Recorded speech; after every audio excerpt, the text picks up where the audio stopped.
Welcome to the Benson Wealth Podcast. I take complex financial and economic topics and make it accessible to the everyday listener.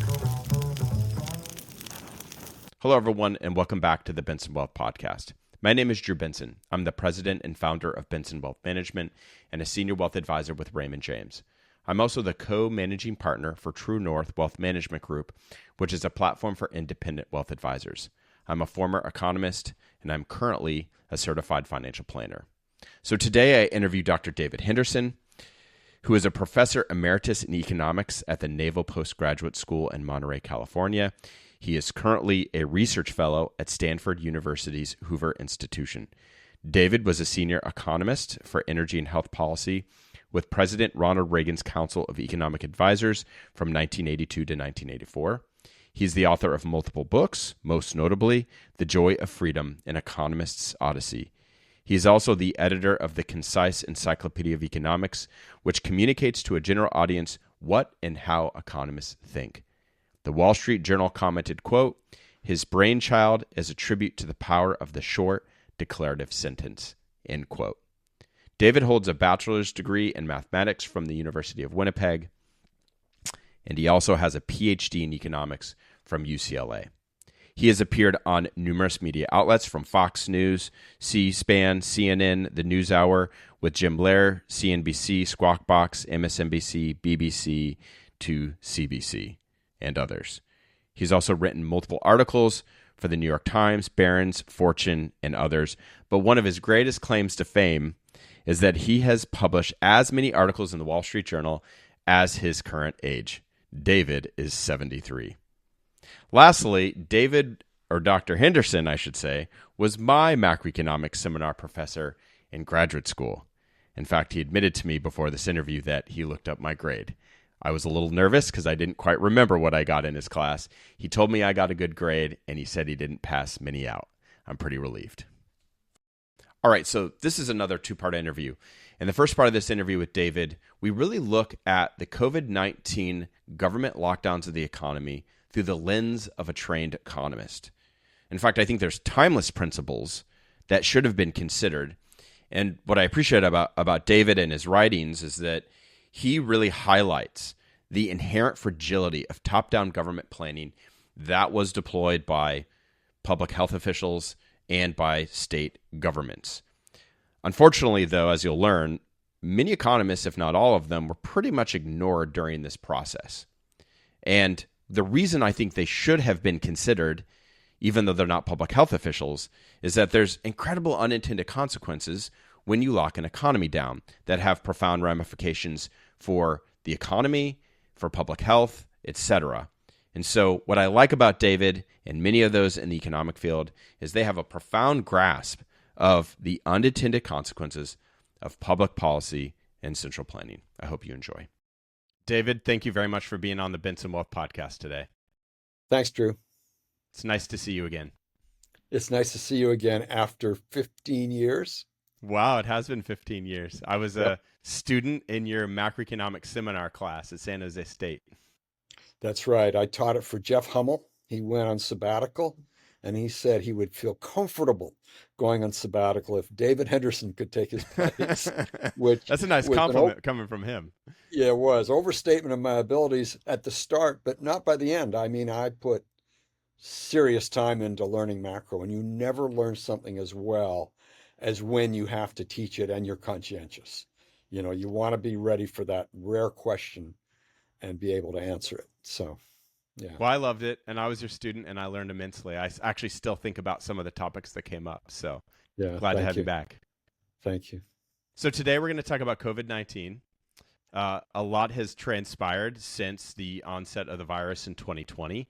I've interviewed several other people like Donald Boudreaux and Jay Bhattacharya on this podcast, and I asked them this question, so I'll ask you.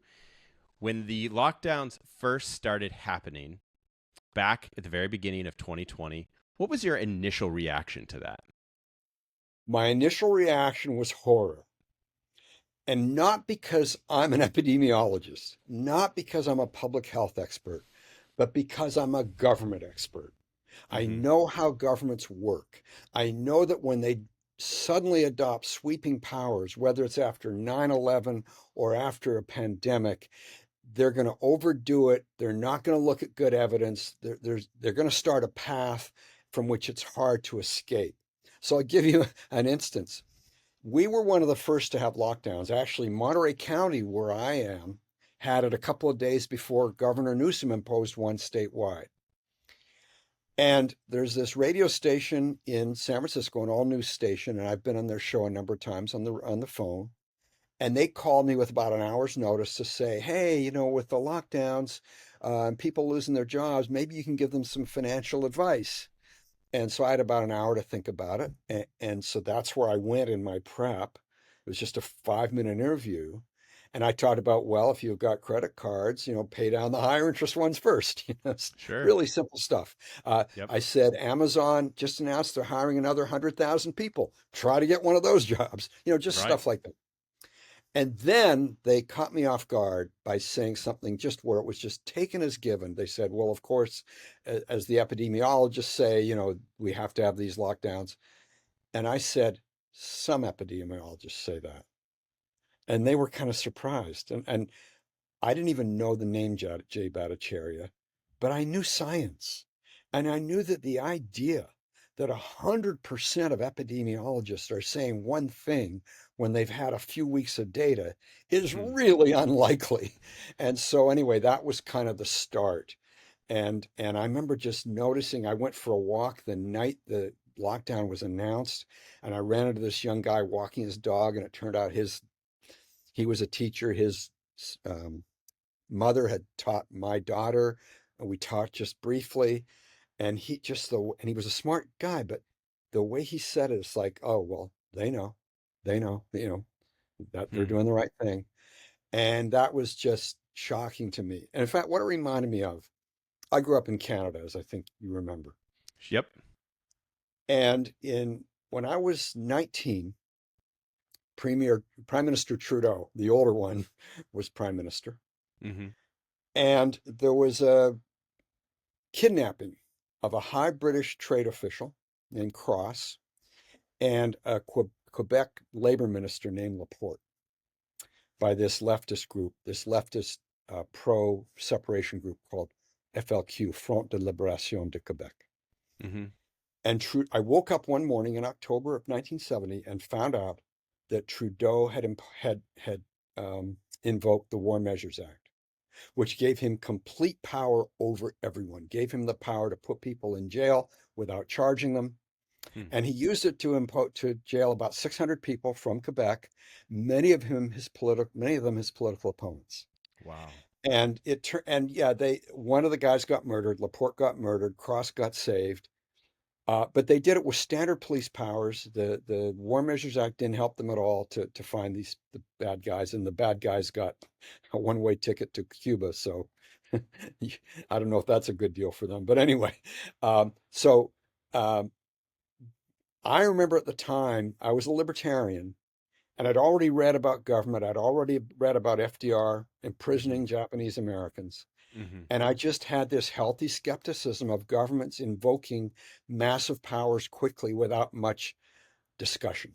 And so that was where I came from in this. It wasn't because I knew about science in a very specific way with regard to COVID. It's just that I know government. So you know government, but you're also trained as a social scientist, right? Because you're Yeah. a trained economist with a PhD in economics.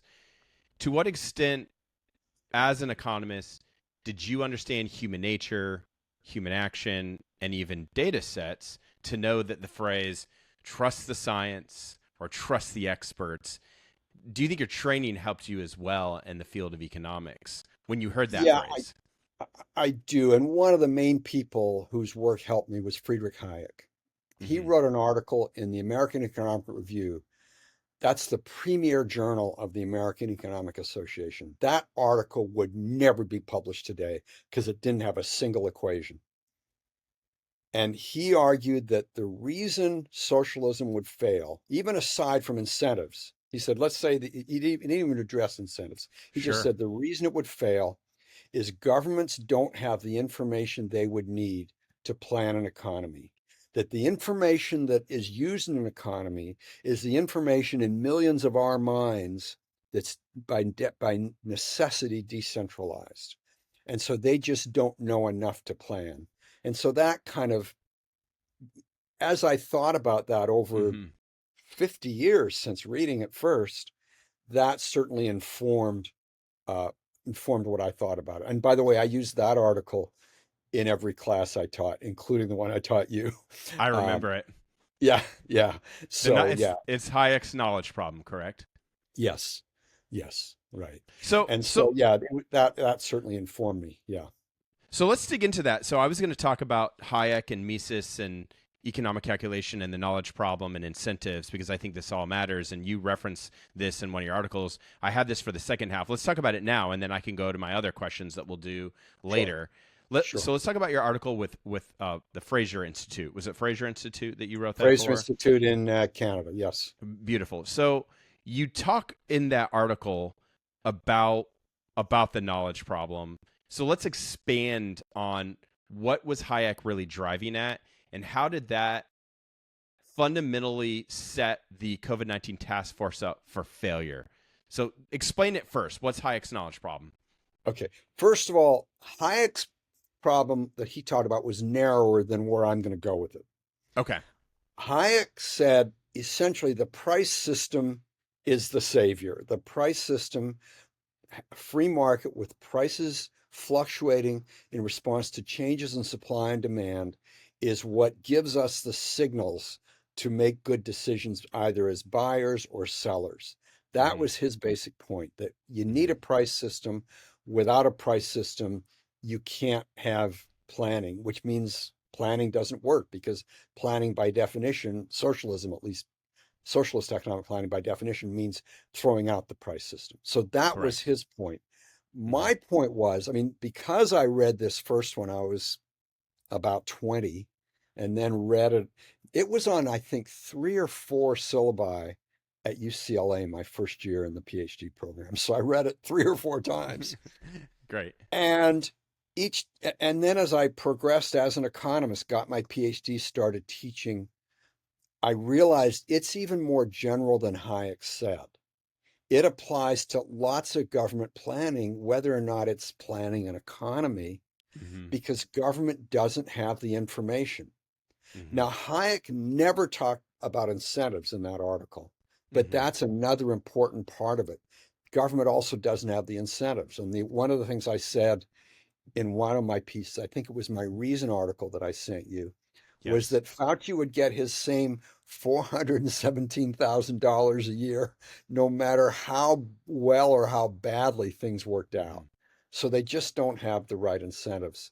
And that shows in the kinds of very quick, rash decisions they make.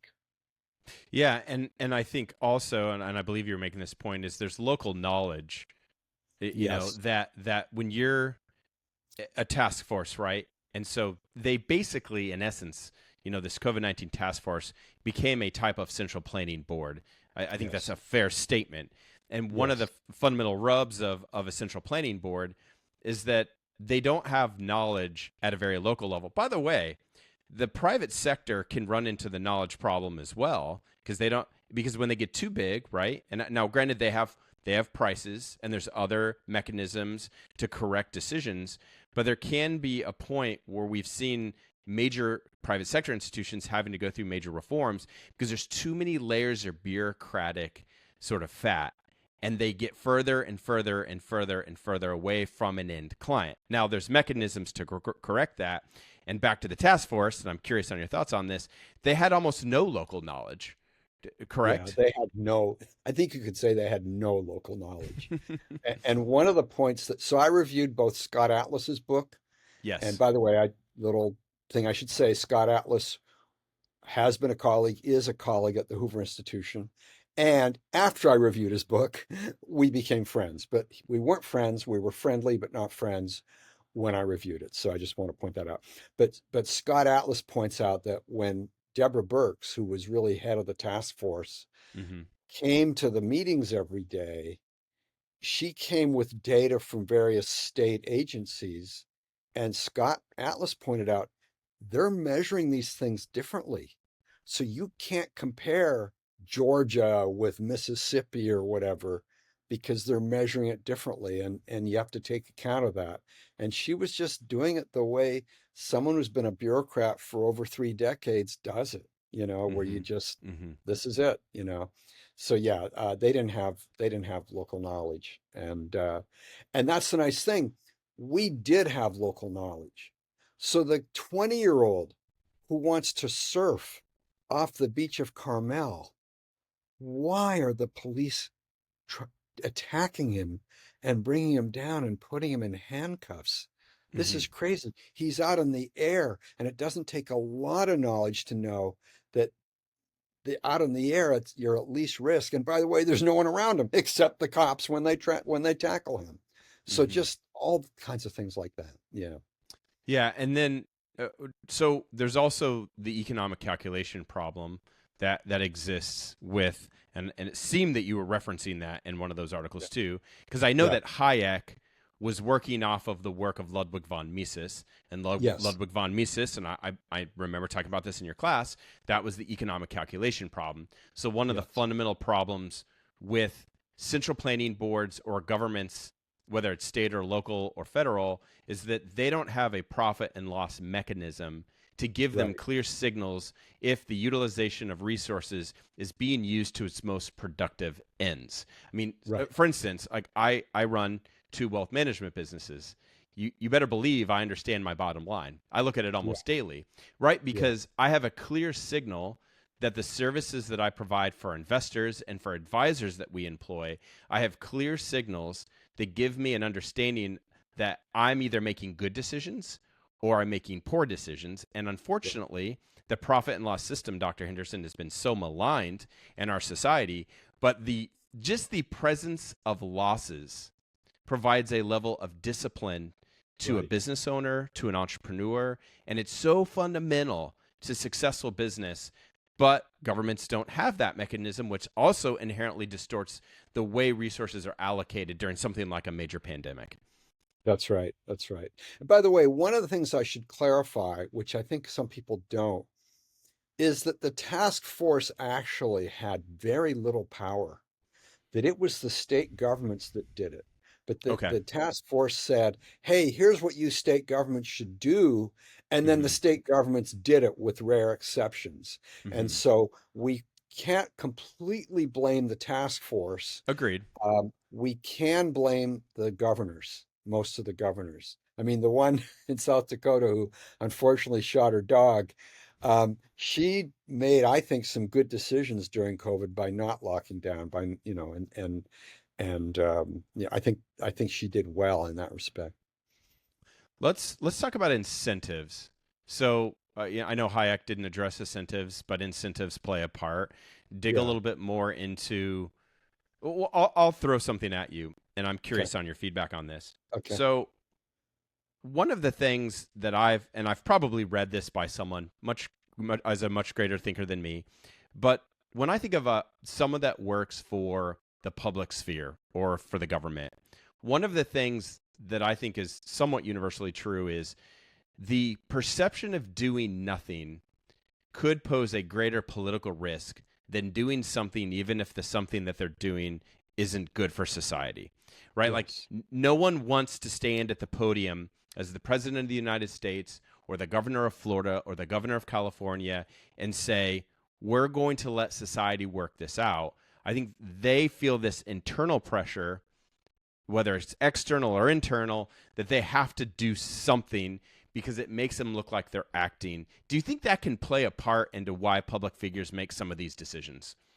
I do, and I'm going to first of all make that point with a specific story. I don't know if you've ever seen the British comedy Yes, Prime Minister, I haven't. where okay, so there's this advisor to the cabinet, and he says something must be done. This is something, therefore it must be done. He thinks it's a syllogism, right? And so there's that. But also, what I would say is that the kind of people who get into politics are people who want to do something. Mm-hmm. And so, yes, there's this external pressure, but it's also, you said it, internal, because they're that kind of person. So nothing would delight me more than to have been governor of California myself, stand up at the podium and say, here are the data, here are the incentives, here's the extent to which I trust people. We're going to let this run and see where it goes. And we're going to take these cautions with older people. I would have loved to have been that governor and take the slings and arrows, and I could handle them. But Newsom isn't me.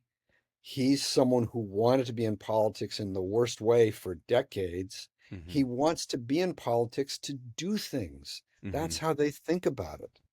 So, yeah, I just read the book Too Big to Fail by Andrew Ross Sorkin, and it made me think of COVID because when the financial system was melting down, and I watched the movie recently too, I was thinking of Hank Paulson, and right, wrong, or indifferent. I know you and I are both critics of the bailouts, obviously being yeah, more libertarian, but one of the things that was really clear in the book that was eye opening is he felt this unbelievable burden that he had to salvage the financial system, that he had yeah, to rescue these financial institutions that had toxic collateralized debt obligations and mortgage-backed securities. And so there were all these scenes, because Andrew Ross Sorkin had incredible connections, and there's all these scenes in the book where it shows him working through talking to other people at the Treasury or his wife about this. I got to do something. All these people are going to lose their mortgages. They're going to lose their yeah, homes. They're going to lose their livelihood. And yeah, so I think that is very typical of people that enter the public sphere, is this pressure that we got to intervene, we got to fix this, when maybe the right alternative would have been your approach, David, is of actually let's let society iron this out. And here's the data.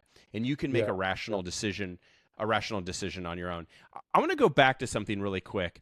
So sure. we talked a little bit about the fact that the state governments followed the task force. The reality is much of society followed, quote, the experts. What do you think was happening on a society basis of this feeling of there's this monolithic, like, ironclad viewpoint that has to be followed? What happened with this follow the science, follow the experts mindset? Well, I can speak to that because I was one of the people who followed them. In other words, so my view was always, hey, don't dismiss what they're saying. Mm-hmm. Think through it, apply it in your own life. So I'll give you a couple of instances. There was this woman who I was working with on another local issue having to do with water, and we were supposed to get together for lunch. And this was in like the third week in March 2020. And I emailed her and I said, Catherine, I'm going to cancel on lunch. And she goes, thank goodness, I was going to cancel on you. And we were both thinking, why do this? We're going to be inside a building. Mm-hmm. How risky is that? How dangerous is that? We don't know. Mm-hmm. So let's err on the side of caution. Another instance, I and another libertarian friend organized the first anti-lockdown demonstration. And I think it was May 1st of 2020. And I showed up wearing a mask. I was interviewed by people, and this was outside. I was interviewed by people. I wore a mask. In October of 2020, I had a chance to speak at a Heritage Foundation event in Omaha where Jay Bhattacharya was going to be there, and I wanted to meet him. And Mm-hmm. I made a promise to my wife. I won't go within 6 feet of anyone without a mask. I won't go to any of the meals. I won't go to the cocktail parties. I won't Mm-hmm. shake hands. Mm-hmm. And I kept my word. And I would isolate in the upstairs bedroom, and she could sleep on the couch and use the bathroom downstairs for 4 days before I went and got a test. So those are things I did. And in retrospect, it turns out I probably didn't need to. And Mm-hmm. one reason is I think I had COVID in January 2020. Um, Mm-hmm. but anyway, I did those things because I took this seriously. And so, we can do a lot of things on our own. Look at the fact the NBA canceled and then just a few months later started having all the games in Orlando with no fans.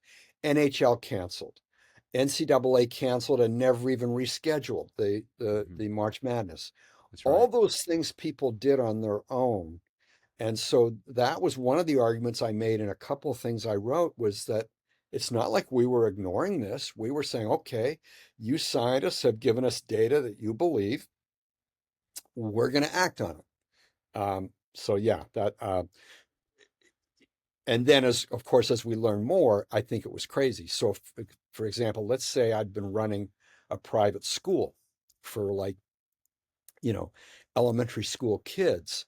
I would have really parsed through the Italian data, which came in by March of 2020. It was And it early. said, you know what? These kids are not at risk. They're no Hmm. more at risk than they are from a normal year of the flu. So keep the schools open.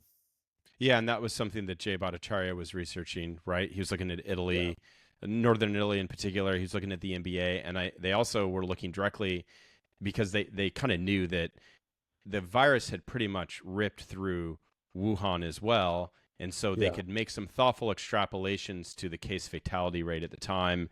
And once that data started pouring in, we had a much clearer perception. But that's not where society went. We still retained these very draconian lockdown measures, correct? Yeah. Yeah. And, you know, one of my big disappointments, one of the first things I heard about Jay was this seroprevalence study he did in Hmm. Santa Clara County, where he got Hmm. something like 2,000 data points Hmm. and found out that there was a huge amount of COVID in the population, but they weren't having symptoms. And from that, he calculated, and it turned out to be roughly right, the actual infection rate. And so many people, including some pretty hardcore libertarians, were attacking him on Facebook like, this isn't a randomized study. No, it's not. It's just a study of 2,000 people. What do you got, buddy? What are you Yeah. doing? Where are your data?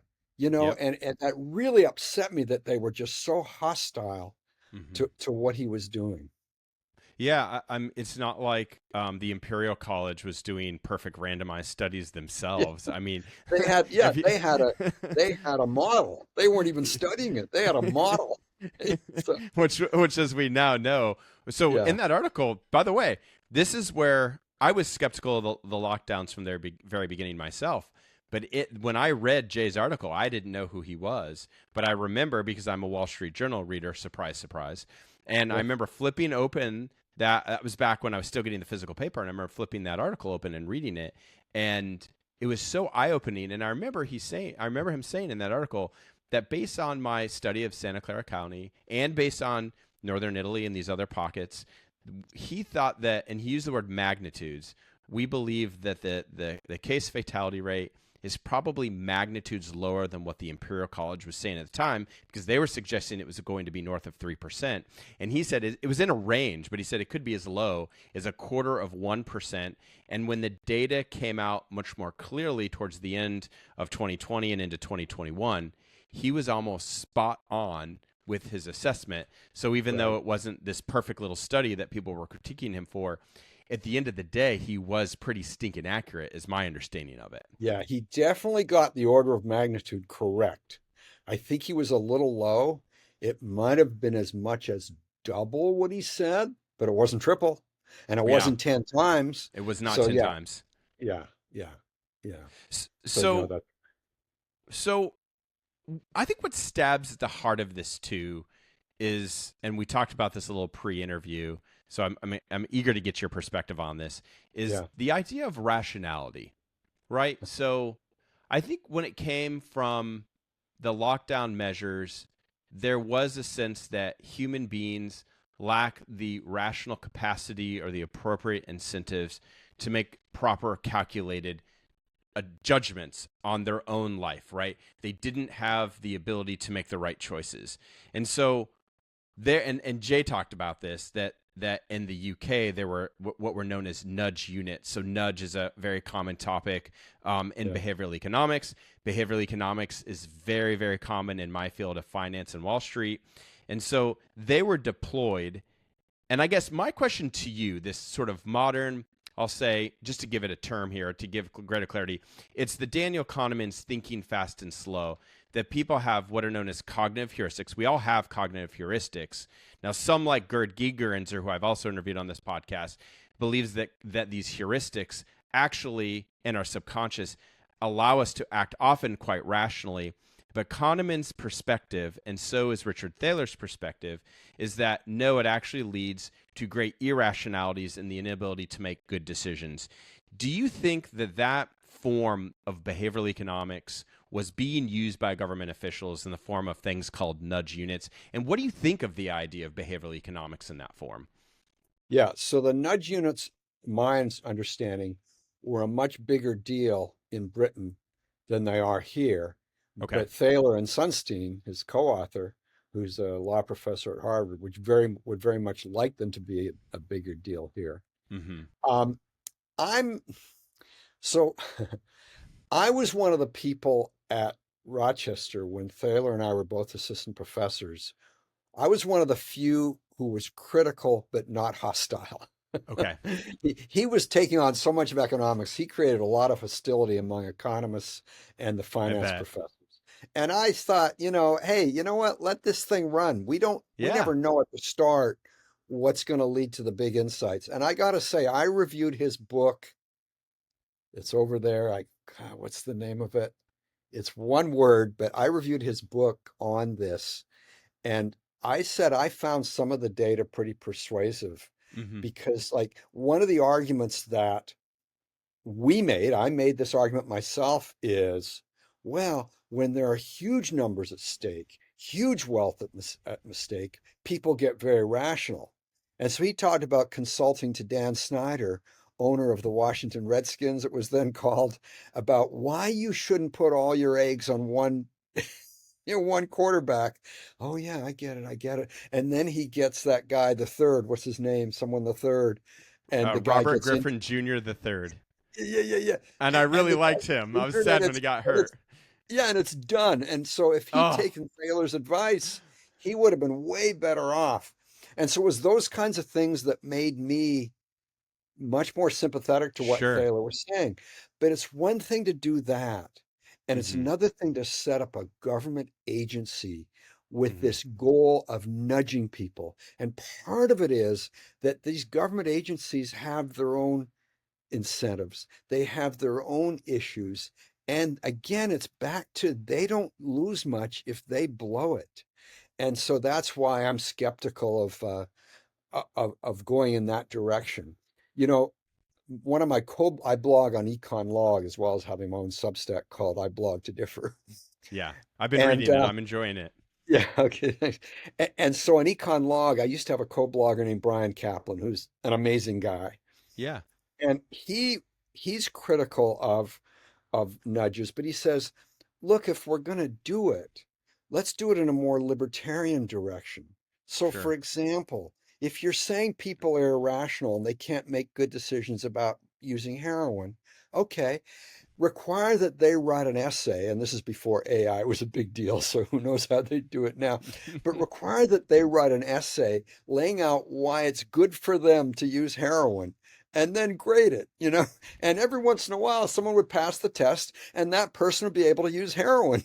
And so he always wants to use it. And because remember what Thaler originally talked about in the first decade of this century was called libertarian paternalism. Yeah, that's So the right. idea was, and by the way, I pointed out Brian had understated the extent to which they did that because they had a few good examples in there of going more libertarian, like with helmet laws for motorcycles and stuff.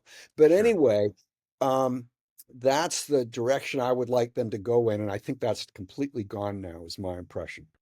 And I'll give even though I've been pretty sharply critical of this iteration of behavioral economics, I will give some credit though because I think the old neoclassical Homo economicus probably isn't really true to human nature, Yeah, correct?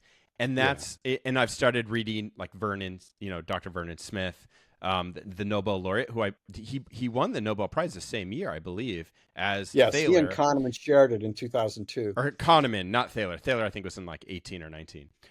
Yeah, It Thaler was 2000. Yeah, that's right. He was in the was more teens. Yeah, recent. It was more yeah, much recent. more But yeah, recent. That's that's right. right. It was Daniel Kahneman and I think you say his name Tversky who had posthumously gotten awarded. But Yeah, I, Tversky, they can't do it posthumously. That's oh, why they Tversky. can't. Yeah, yeah. So he didn't So get it it. was Okay. Kahneman and Smith. Yeah, So yeah. So I understand at one end of the spectrum, David, that maybe Homo economicus isn't totally true, right? That we're just sort of perfectly rational in our economic calculation and decisions because it maybe isn't in accord with human nature. But then I do view there's sort of this other extreme of the nudge units, right? Or using nudging in a much more draconian fashion. And Yeah, and what I like about someone like a Vernon Smith is even the ideas of ecological rationality, that it's a little more nuanced. And I yeah. think Smith was maybe touching on that. Do you want to touch on that? You know, if you're familiar with Smith's work, I presume you are. Do you want to touch on maybe where he was a little bit different than the Thaylors and the Kahnemans? Vernon Smith is a friend, and he wrote a nice letter for my promotion to full professor. But I That's awesome. confess, the main thing I know about him is experimental economics stuff, and so I didn't know he'd really weighed in that much on this issue. So Okay, I'm sorry, I don't.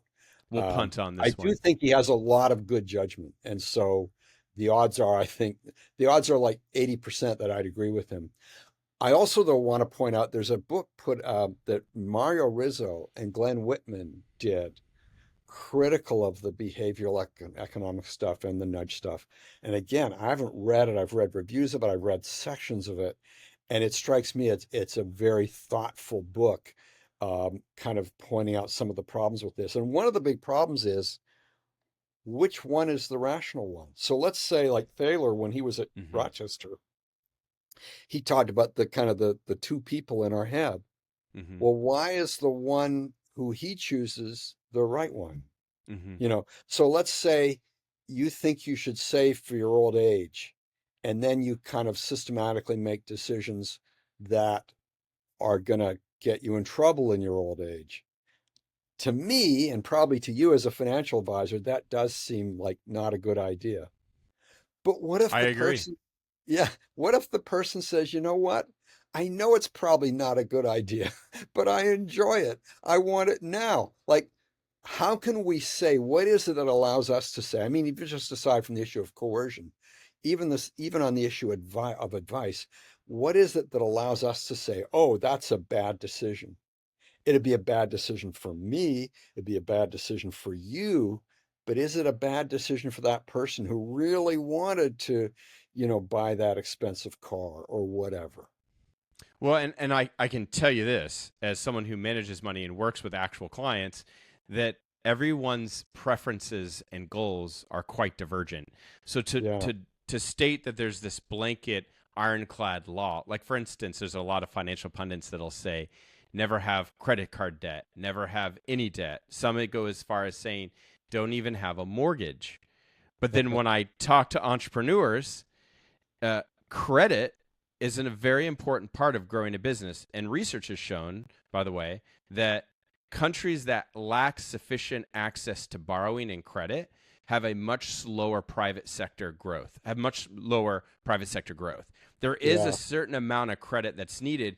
And as a business person as well, I can tell you there are times where borrowing allows us to scale much more quickly, and the rate of return on scaling now to invest in something will allow us to grow much quicker, and what we'll make will far outstrip whatever interest we're paying. I guess what I'm getting at is it's all contextualized. And one It of my is. critiques, it's all context, and the behavioral economists almost always remove context in the situation. Yeah. And let me give you an example for my own case, because I am one of these people who just systematically pays down the credit card to zero every month. But there was one exception.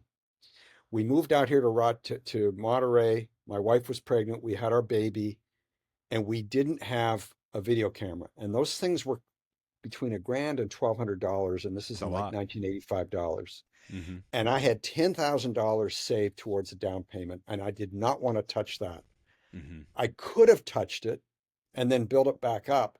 But there was this thing, it's like what maybe Thomas Schelling would call a Schelling point, where you don't want to go below that no matter what. So I used a we are missing all these chances to take videos of our daughter. I used a credit card to buy a $1,200 camcorder and then paid it off over about 4 months and then never went below 10,000 on our down payment, you know? That's great. And it made sense to me. It made sense to me. Well, and so your preference was memories with the camera with your loved ones, and the Yeah, opportunity cost was to pay a little interest. And I'll ask you right. this now: do you regret it? No, I don't. Clearly, I don't, because we had them made into, DVDs, and we have we don't even have the DVD player hooked up, but we're going to eventually sit down and watch those things. When we had a VCR, we did watch them. We watched them a lot, and so no, it's really good that we had it. I'll make one final point. I think you were touching on this a bit too. Is I always ask the question, who nudges the nudgers too? So if there's a bit of circular reasoning, if we are prone to these irrationalities, how does the nudger have a level of sort of I think someone, and it might have been Rizzo, someone calls it the sovereignty fallacy or the Mm. sovereignty heuristic, where how do you have the foresight to not be irrational, to then nudge all these other irrational people? And that's, I think, the circular argument to it. That's good. And let me just mention one thing with Sunstein. I've reviewed a number of his books for Regulation magazine, and I was reviewing one, and I noticed this clear-cut error. He was talking about buying a car with X miles per gallon versus another car with Y miles per gallon. And he says, and the difference in price is 500. Well, then you look at how much you use in a year, and if that difference is greater, you make your decision. And I emailed him and I said, Dear Professor Sunstein, I think you made a key mistake. You don't buy the car for a year. You probably have it 10 years. And even if you don't, you sell it to someone who has it a long time. You should have taken the present value of the saving in gasoline and compared it with that one-time price. And he says, he emails and says, I never reply to emails. Can you call me? So I called him and I made that argument. And I found this other little numerical mistake that wasn't that. He admitted the numerical mistake. He hung tough with his big mistake of not looking at present values. So here's a guy who's saying we should tell people here's how to make rational decisions over your life. And he's Mm, hanging tough, even when a bona fide economist points out to him the huge mistake he made it's by not big. looking at the flow of savings. It's like that was crazy to me. Yeah, it And is I made that crazy. point in my review. Yeah, That's a great point, and it just yeah, just shows sometimes the frailty of this study. I want to read a quote from Jay okay. Bhattacharya to wrap up this section on behavioral economics. Um, so so he said the following. I think the field as a whole has a major ethics problem that it hasn't yet grappled with. Hmm.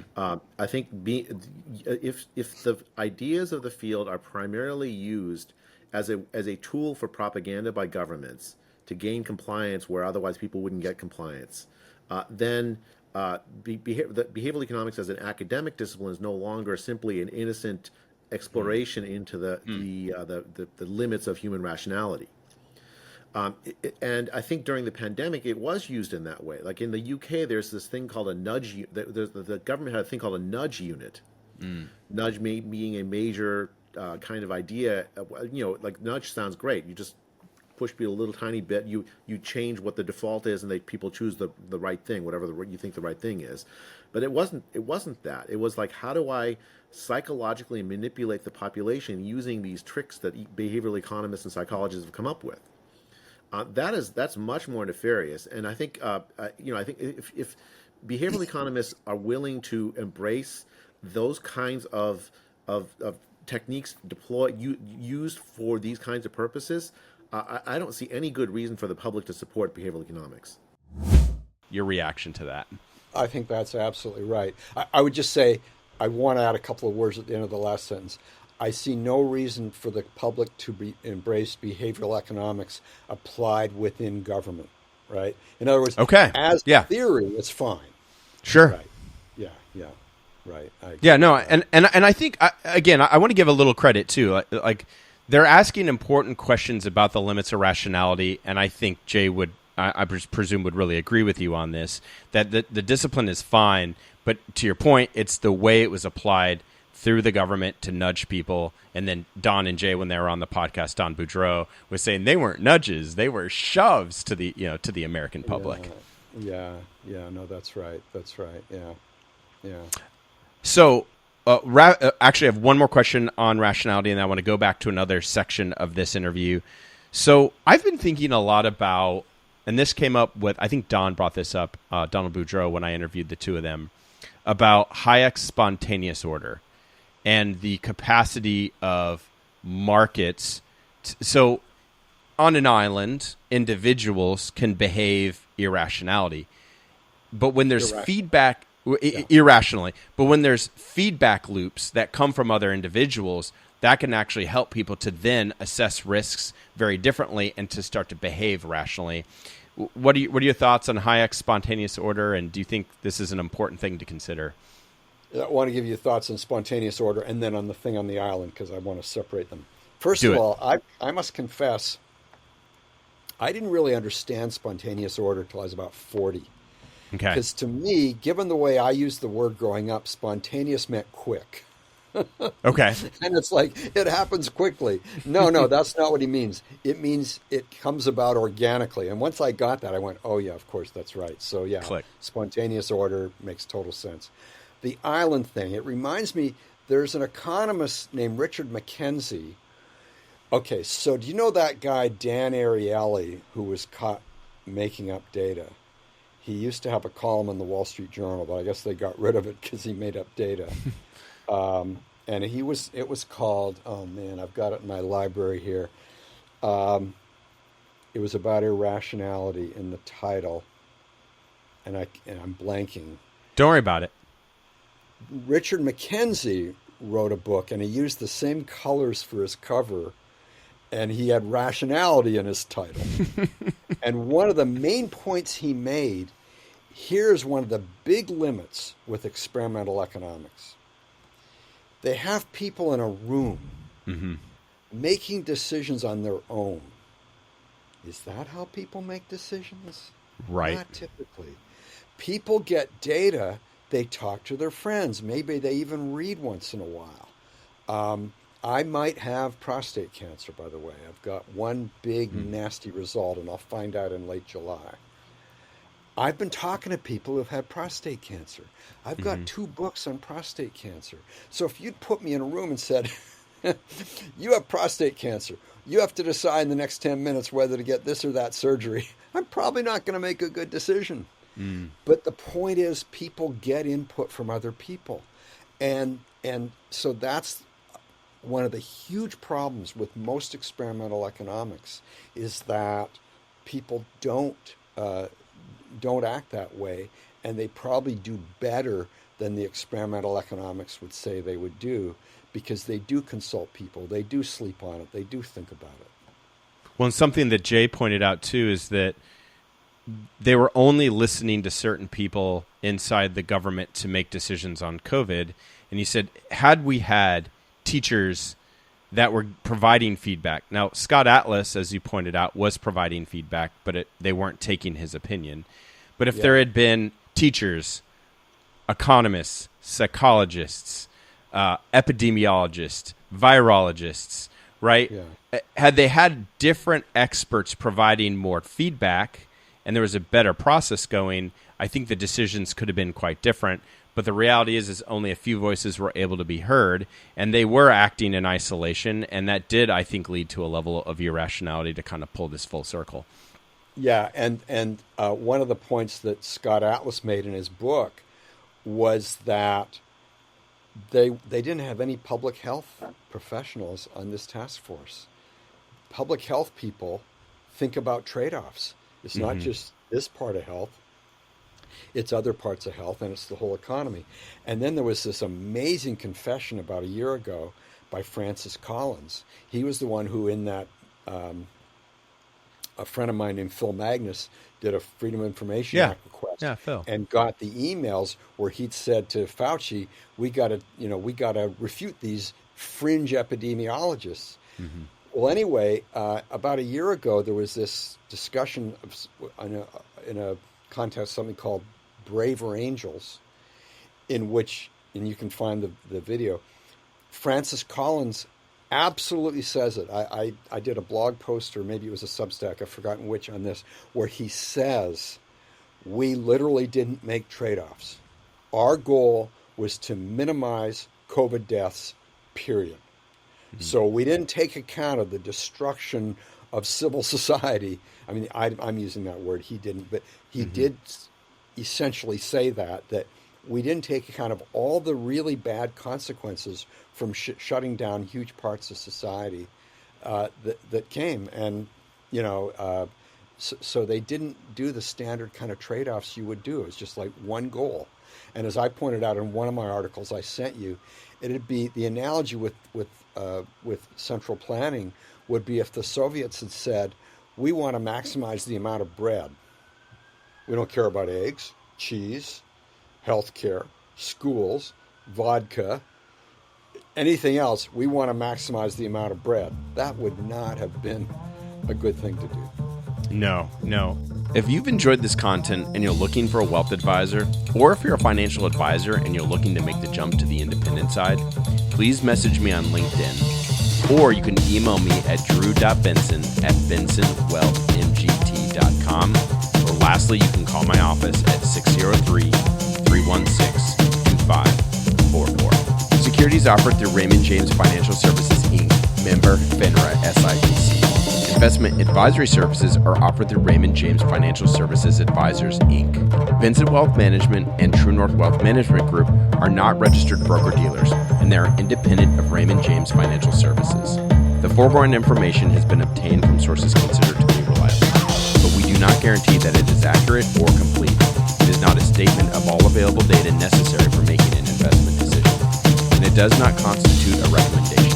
Any opinions are those of myself and not necessarily those of Raymond James. Expressions of opinion are as of this date and are subject to change without notice. There is no guarantee that these statements, opinions, or forecasts provided herein will prove to be correct. Investing involves risk, and you may incur a profit or loss regardless of strategy selected.